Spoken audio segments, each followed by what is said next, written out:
And at this time, we are going to go ahead and start with our keynote address. Please feel free to keep on eating. That's perfectly fine. Before I introduce our keynote speaker, I do want to advise you to take notes if you can. Just a little heads up on that. And it is now my pleasure to introduce Mr. Mike Ivers.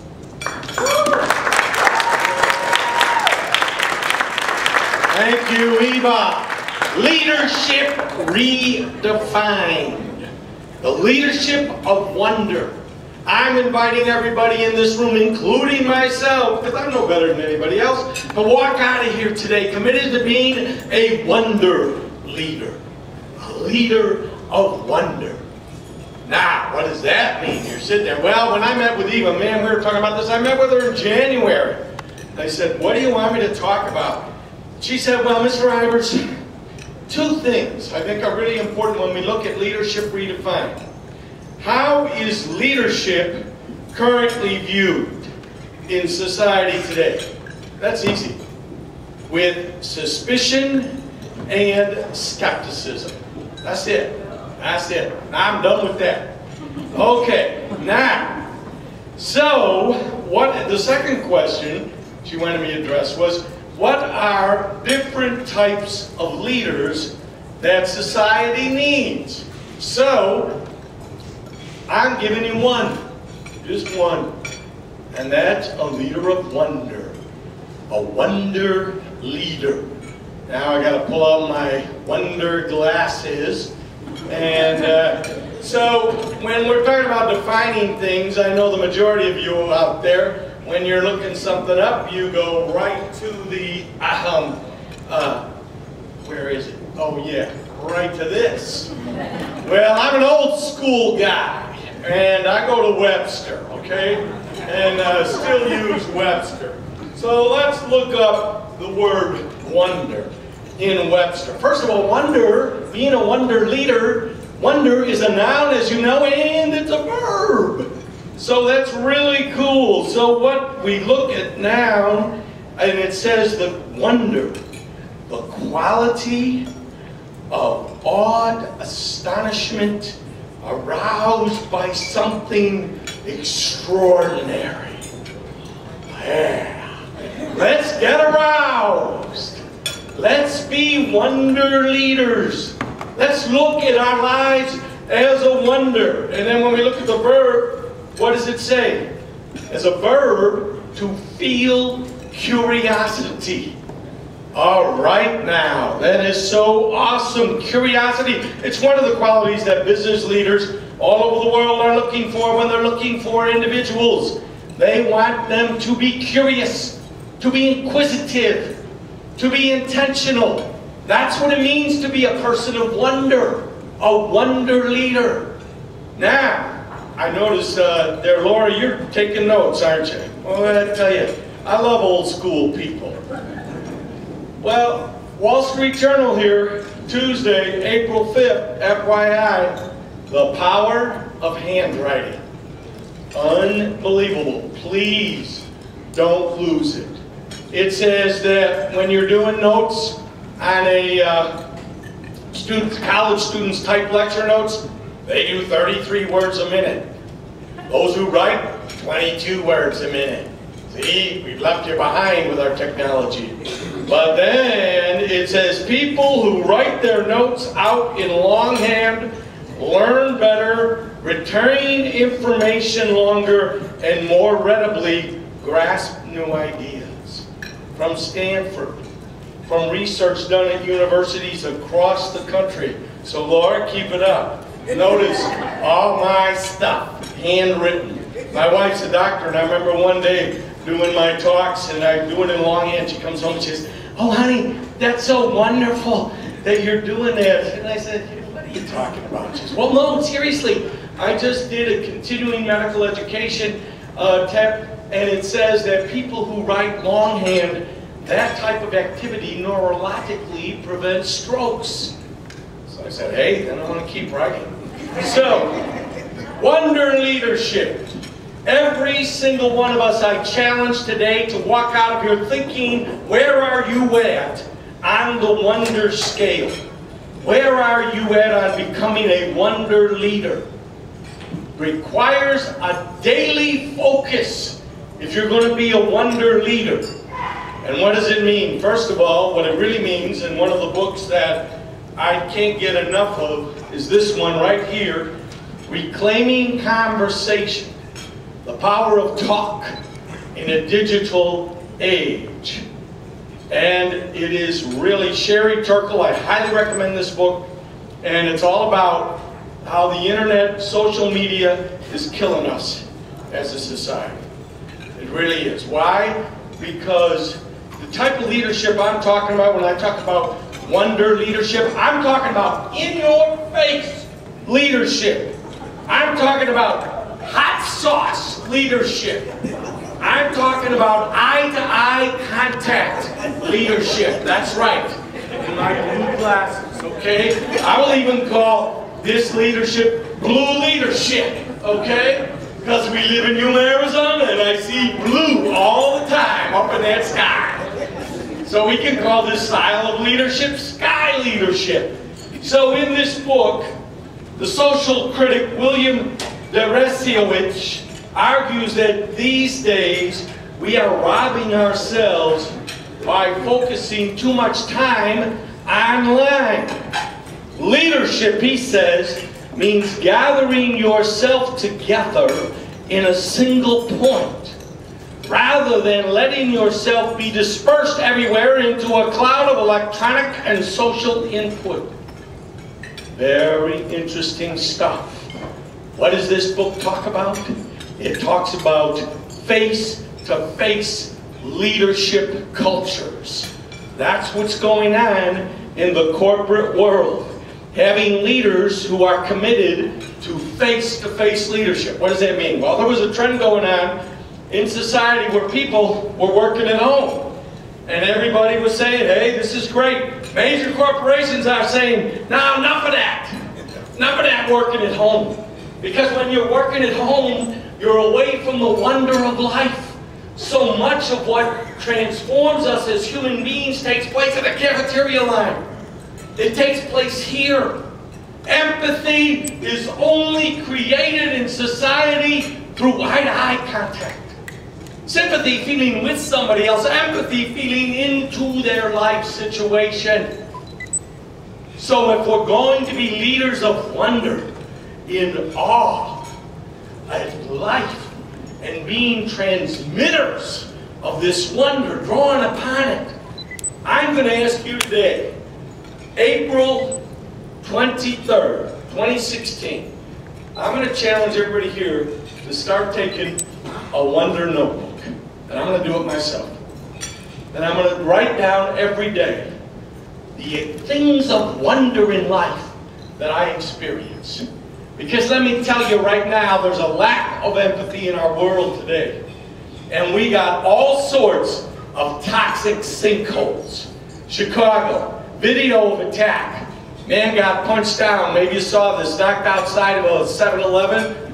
Then he was run over by a taxi. Somebody, two people, they got it all on video. Two people went up to him and robbed him right out of there. And nobody offered to help him.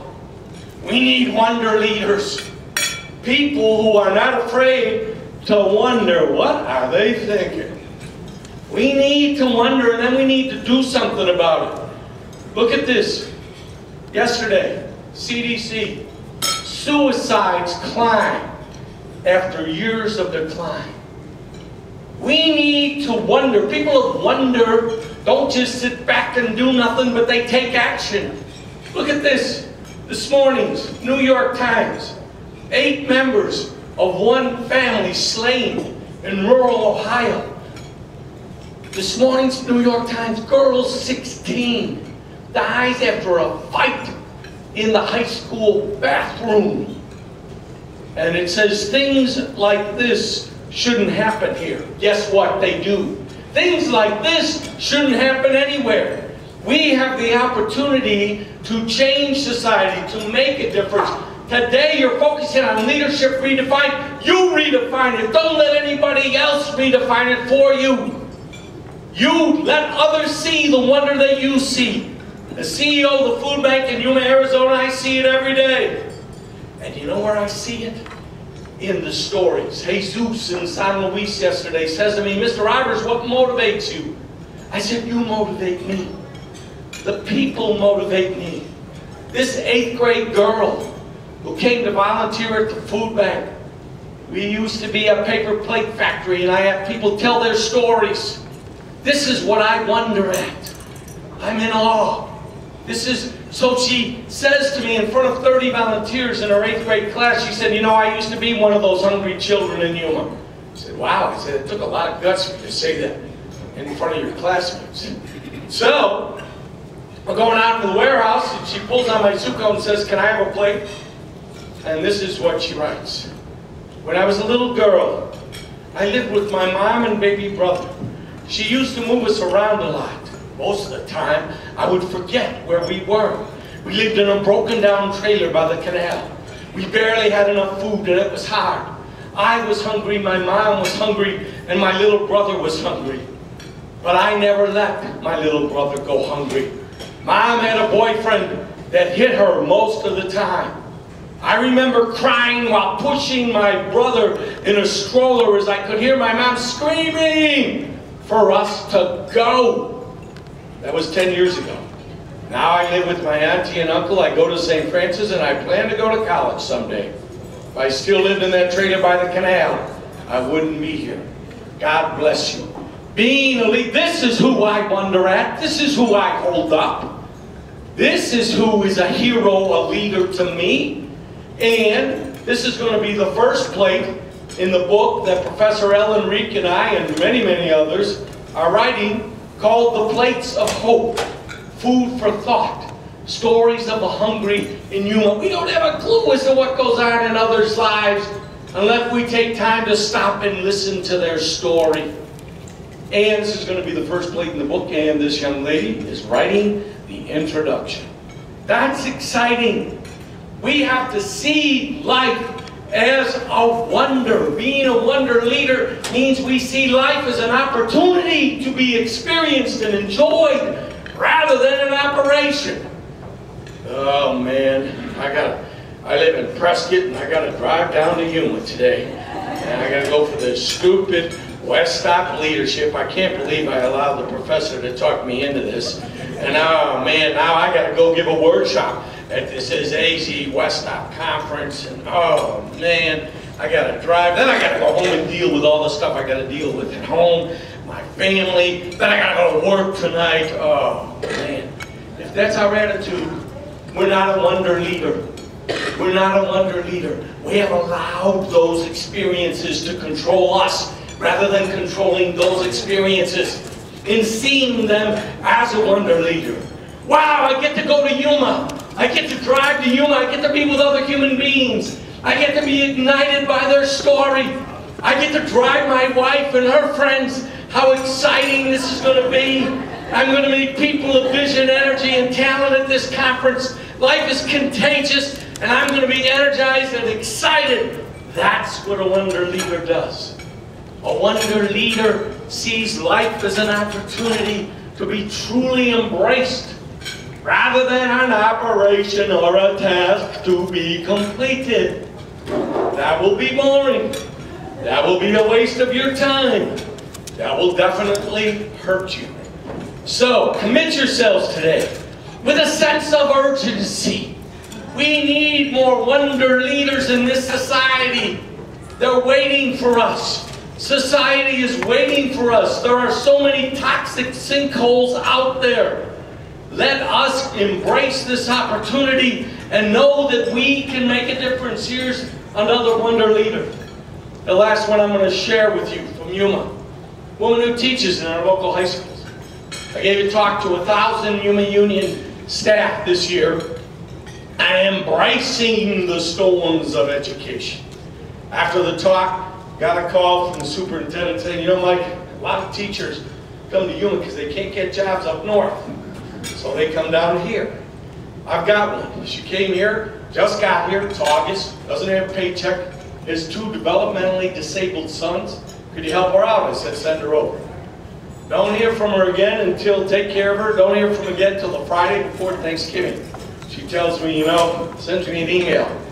I've had a lot of medical expenses with my sons. I'm in trouble.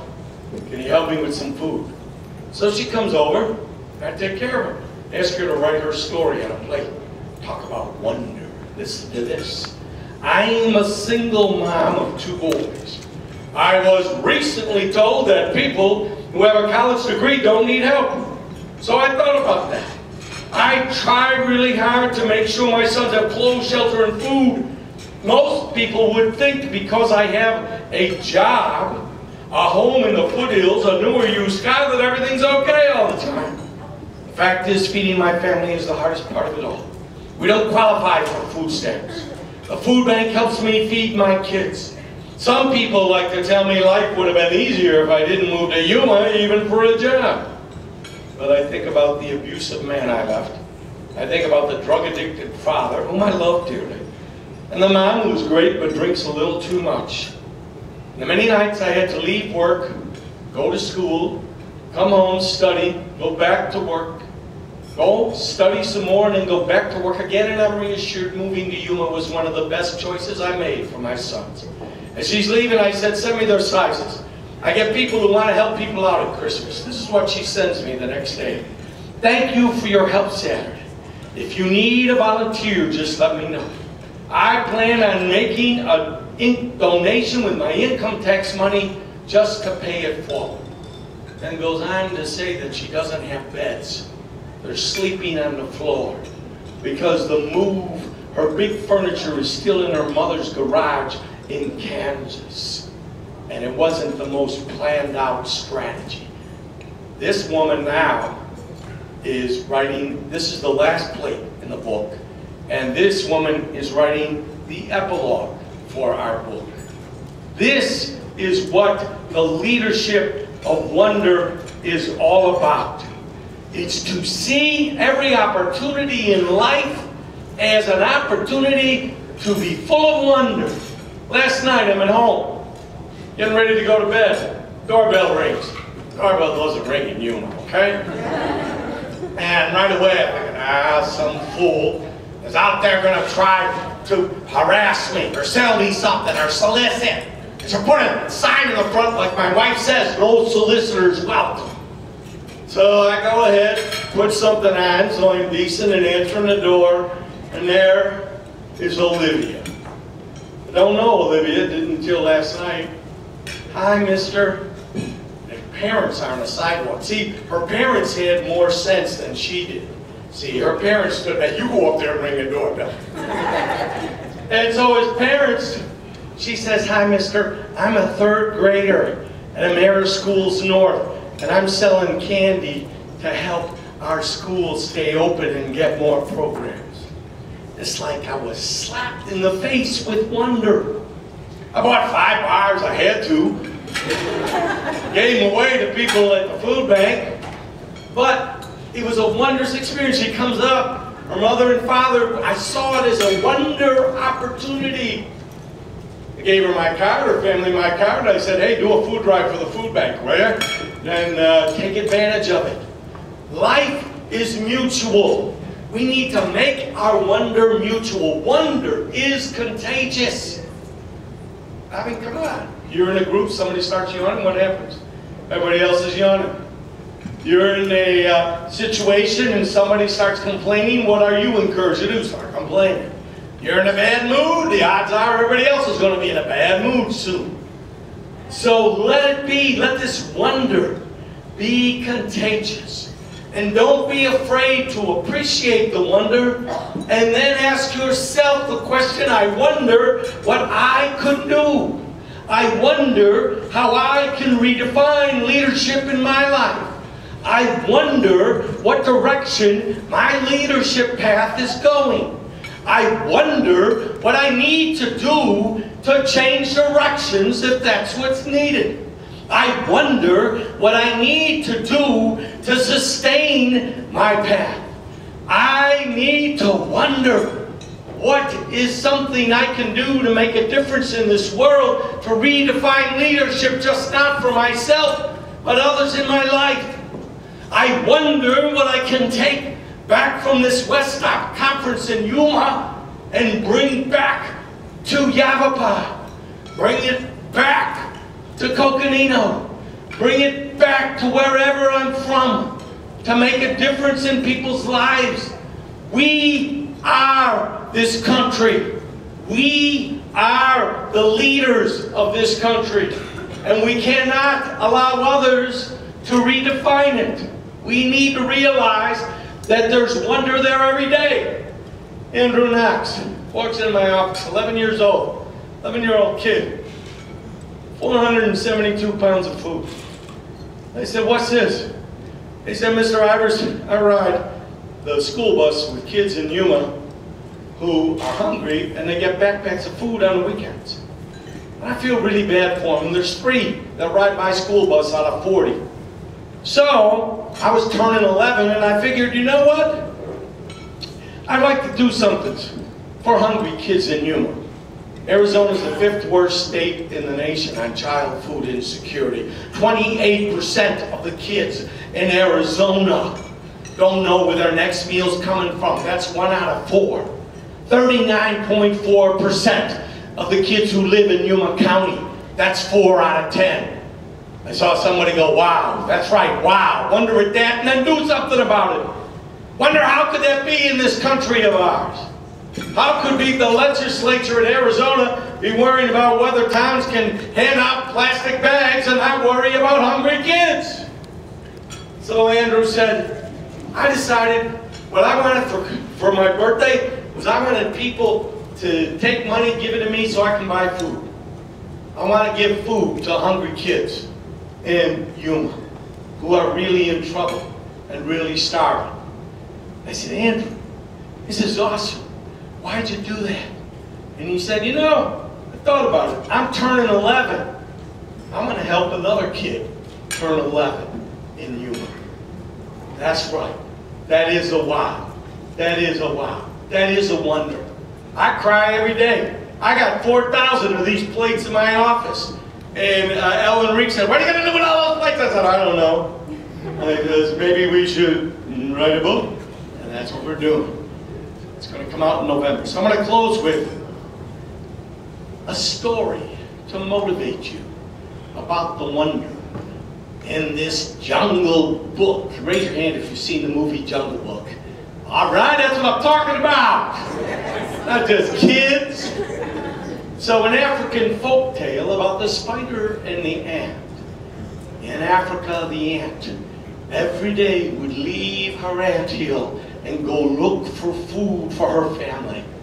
And there enough, she'd be going in the jungle and looking, and sure enough, one day there was a crumb with jelly on it. Oh, yes, said the ant. And she starts to pull it and starts to, it's a little heavy crumb here. So she pushes it and a little bit pushes it and pulls it a little bit and finally says, hey, anybody out there? I need some help. The bee was going around. Bee, bee, bee, bee, bee, bee, bee, bee, bee, bee, bee, bee, bee, bee. The ant said, please don't be too busy for me. Silly ant, can't you see? I'm too busy for thee. Oh man, I gotta do it. I'm gonna push. Come on, I need some help. And then all of a sudden, over the side, the sly, clever, crooked beetle sees that situation and goes over and takes a chunk out of the breadcrumb. Oh no, the ant says, beetle, I can't believe you did that. Well, ant, you wanted some help? You got a lighter load now. It's not funny. It's not funny, the ant says, I don't care, this is my crumb. It's still pretty big. I'm taking it back to the ant. And the ant pushed and pulled and became very, very sweaty and got red in the face and was getting very tired and it was still too big for him. Finally the ant said, I quit. Give up. Can't do it. Meanwhile, the wise old spider was up in the tree. And the spider said to the ant, I have your problem solved, Ant. I'm going to weave a web down to this breadcrumb, and I'm going to feed me and my family. No, you're not, said the ant. The ant got really ticked off this time and really pushed. It was going absolutely wild and crazy in circles and pushed and pulled and shoveled and ended up at the anthill. And the wise old spider up in the tree said, you see, ant, you can do a lot more than you think you can. And attendees at the AEC Westop Conference 26, so can you. You can be leaders of wonder. Thank you.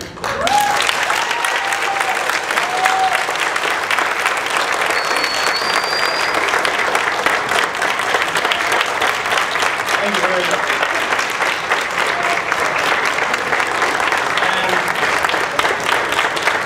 As I said earlier when I did those talks, I'm talking to me. Because I'm not always the person ready to be a person of wonder. Q&A, we got 10 minutes, right? Okay. And Eva's going to be the timekeeper. Any questions out there? Yes?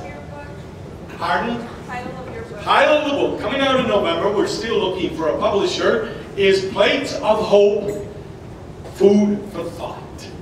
Yes, sir, in the back. Now I'm going to give you the microphone so you can say who you are, where you're from, and what's your question. Hi, everyone. This is Luis. I'm a sophomore here at Arizona Western College. And I graduated from St. Louis High School in 2014. And so Mr. Ivers said that he loves St. Louis High School. So I would like to know why. There you go, man. It's real easy.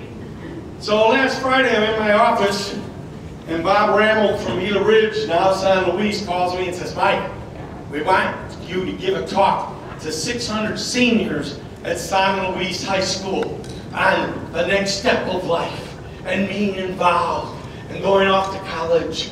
I said, great, when's the talk? He says, Tuesday. I said, what? So I went down there Tuesday and briefly told them I had a graduation gown on and said, this is what's going to happen to you in a little while. That's not who you are. You are San Luis. The S for service. The A for altruism, unselfish interest in others and the well-being of others. And new. Every day can be a new day and you can make a new difference. The L for lead.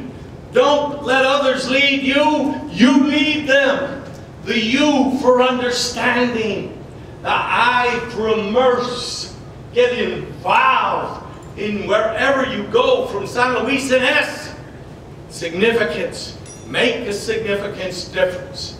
You are San Luis. And you know, Yuma is serving 25% of our population. Leaves us a donor base of 75%. I got to go everywhere and raise funds. And when I do that, people say, how much does your local government give you? Well, we're a line item in the budget of Somerton for $6,000. We're in a line item for the budget of Yuma for $0. We're in a line item for the budget of the county of Yuma for $0.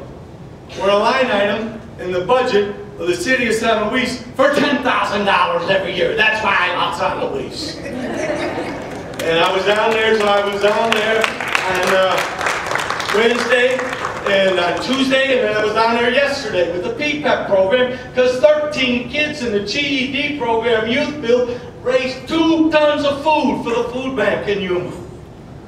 1/4 of the residents in Yuma don't have as much as a GED. We have to instill in them the wonder of learning. All right, other questions? Yes? Yeah, introduce yourself. I'm Emma. Mr. Ivers, can you share how your life changed after your stroke? May 25th last year, I had a stroke. 60% blockage, embolic, in my left carotid artery. So I'm married to a doctor, and everybody says, oh, that's wonderful, you're married to a doctor. I said, no, it's not. I said, I get a physical 40 times a day. What's this? What's that? Eat this. Eat that. The good news, when we're visiting our granddaughter in Hawaii on May 25th at 3:30 in the morning, when I couldn't get to the bathroom, she was with me. And for the first time in 14 years of marriage, I listened to her. When she told me to sit down, shut up, and don't move. I don't have any clothes on. I don't care, and threw a towel. The thing is, a stroke is not a painful thing. It's a feeling of unsteadiness and imbalance. And if I was alone, what I would have done is I would have called 911 because I knew something wasn't right. But I would have gotten dressed, gone down to the lobby, and I'd be dead. So, got to the hospital at 3:30 in the morning, couldn't walk, couldn't feed myself, couldn't sign my name. 2 days later, discharged on my birthday, May 28th, got back to Yuma on June 2nd, where I was almost killed by my wife. Because I told her I had to stop the food bank before we went home. You idiot! I'm not going to let a stroke take you out on my credit for this, baby. So, the reason was I had an appointment with the chief of the Border Patrol. And I gave, with a walker, gave him a tour of the food bank. Then I went home and slept for a week, and I've been doing 10-hour days since June 8th. I still have a little numbness here, little weakness in my right leg, but most people can't notice it. And I shared a story I'm about to share with him, and he invited me to speak to every Border Patrol agent in Yuma and every police officer because of this. There's 2 categories to my life right now: BS and AS. Before stroke and after stroke. BS, before stroke: pizza, fried chicken, tamales, ice cream, and more ice cream. AS, celery, lettuce, carrots, cabbage, broccoli, and more broccoli. People say, Mike, you've lost 40 pounds, you look great. Was it easy? No, it wasn't easy. I'm still trying to do it every day, still wondering why I ever did that. But the bottom line is, I've lost 40 pounds, and I want to live. My wife, as a doctor, says most people don't recover from strokes because they don't want to change their eating habits. They don't like the way the medicine makes them feel. But when you have a near-death experience, it also impacts your attitude towards others. And as you can see, I got my hot sauce tie on, my hot sauce Wonder Leadership Motivation tie, but I'm wearing this name tag that identifies me as the CEO of the food bank. And a gentleman in Yuma came up to me who has 2 doctorate degrees, university professor, a faith-based individual, and right away I was assuming he was a decent human being, and he may be a decent human being, but the first words out of his mouth, before he even said hello to me, was, Mike, how many people cheat the system at the food bank? My BS comment was, I've been there 3 years, sir, and I haven't met anybody. My AS comment would be something like this. You know, sir, you better be careful about the words that come out of your mouth. You better pay attention to what comes out of your mouth because it says more about who you are as a human being than it does about the situation. And what you've just done by making that comment, sir, is absolved yourself from having to get involved in the life of your neighbor in Yuma. So come on down, buddy, and help me feed the hungry. So that's the answer to that question. Any other questions? Yes, over there, yes. Hello, Mr. Ivers. My name is Carlos Ramos, and so I was just wondering how you came about the idea of a Wonder Leader. 6:30 this morning. I'm serious. I've been working on this talk since January, okay? And I keep thinking and thinking I'm not happy with it. And I keep working, I keep writing, I got all these notes, all these articles, all these references, and what can I say that's imaginative? What can I say? And I said, start with myself. What do I need to hear? What kind of leader do I need to recommit myself to being? And that's it, being a leader of wonder. A wonder leader. That's the style of leadership that I think our society needs. Especially in the world of toxic sinkholes, which we live in right now. We need wonder leaders. All right, you got a question over here. Come on. I planted this question. Hi everyone, my name is Jonathan Yamasaki. I'm from Northern Arizona University. And my question was, so what makes you admire NAU so much? All right, thank you very much. I love NAU. Dr. Frank Kidd gives me a call. Somebody missed the opportunity for him, was canceled on speaking at his business class of seniors, and asked me if I'd be willing to do it. And I don't have time, and I should have said no, but I didn't, and I did it, and now that business class is doing a wholesale analysis of the operations of the food bank. And I am inspired in wonder at these senior leaders who are really investing their time and talents from NAU into the life of the hungry in Yuma. And it really helps me get more excited and wonder how I've been missing that opportunity. I think Dr. Frank Kidd was recently named the part-time teacher in Yuma. And now, because he's doing that, he's volunteered to agree to be the photographer for our Plates of Hope book. And sent an email to the head of NAU and said, the next time you're in Yuma, you better come and see the food bank. And he did the same thing to the new incoming president of AWC. All right, any other questions? Any other questions, comments, thoughts? Where were you raised? Where was I raised? I was raised on the south side of Chicago in a neighborhood that was all white, that became all black while I lived there. Spent my entire life in the black community, 27 years as a Catholic priest. For me, a good day is when the Sox win and the Cubs lose. And I'm a hater, okay? And so that's where I was raised. I was a priest for 27 years. Pardon?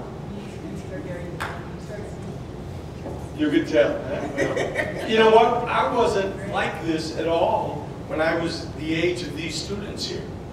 I was afraid of people. Didn't want to talk to anybody. Grew up with a father who would walk to the train and he'd elbow me and say, hold your head up high. Smile at other people.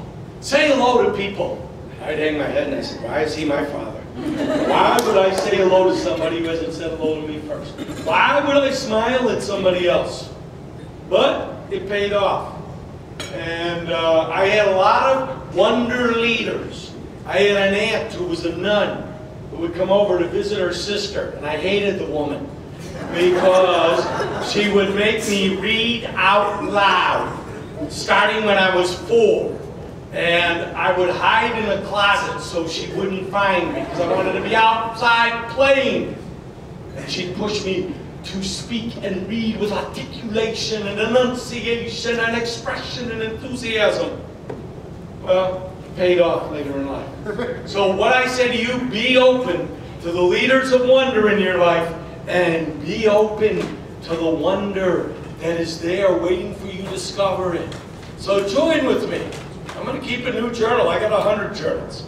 Write down just maybe 3 things of wonder that you saw during your day, and 3 things that you wonder about how you could make a difference. Thank you very much. Thank you so much, Mr. Ivers. We are going to go ahead and move on to our afternoon's workshop sessions. We are not coming back to this particular building, so if you can take your belongings with you, you're all going to transfer over to the AS building across the way. So the next session starts at 12:45, and please, let's give Mr. Ivers another round of applause.